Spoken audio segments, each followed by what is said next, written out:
Hello viewers, সবাই কেমন আছেন? আশা করছি সবাই ভালো আছেন। তো ভিউয়ার্স, আজকের ভিডিওটি আমাদের অনেক ইম্পোর্টেন্ট হতে যাচ্ছে।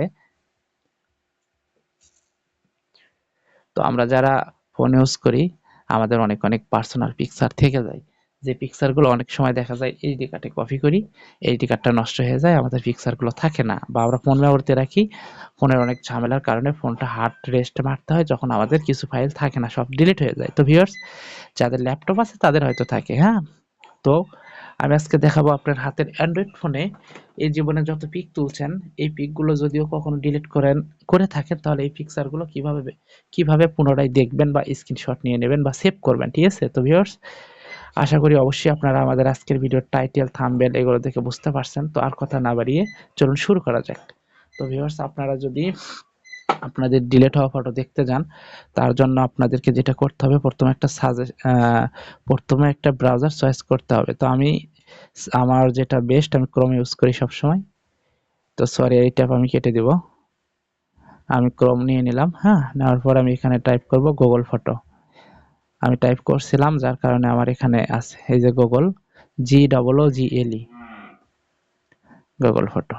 দেন আমাদের প্রথম যে পেজটি চলে আসবে গুগল, এখানে নিচে দেখেন সিঙ্গিন লেখা আছে, এখানে একটা ক্লিক করবেন।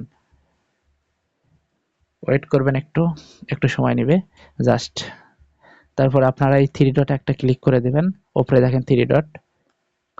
তারপরে এখান থেকে সেটিংয়ে চলে যাবেন। দেন আমি সেটিংয়ে চলে গেলাম ভিউয়ার্স। তারপরে আপনারা যেটা করবেন, এখান থেকে একটু স্ক্রল ডাউন করে নিচে আসবেন।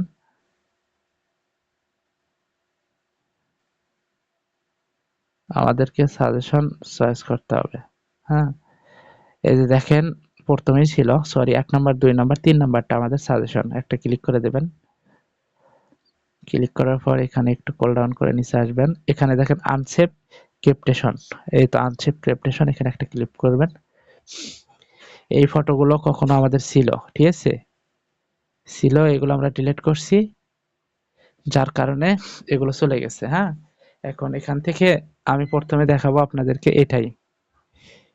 এটা যদি আপনি নিতে চান, তাহলে থ্রি ডট একটা ক্লিক করবেন। না, এটা নেওয়া যাবে না। ও সরি, আজ সেভ, দেখেন উপরে দেখতে পাচ্ছেন সেভ লেখা আছে, এখানে ক্লিক করলে চলে যাবে, হ্যাঁ, সেভিং। দেন সেভ হয়ে গেল।